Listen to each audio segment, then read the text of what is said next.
Hi guys, welcome back.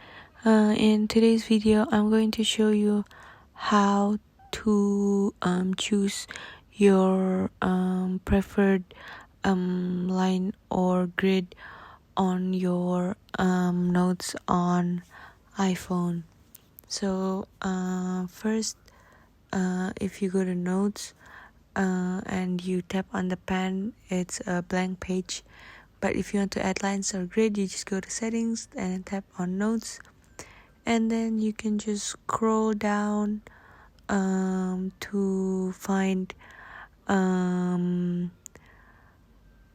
lines and grids that's under viewing. So just tap there, and then you can just choose which one you want. So if you want lines or grid or just a even just blank, you could change it back. So for example, lines, I can just go back to notes, and then when I tap on the pen, the lines are there. So that's it for today.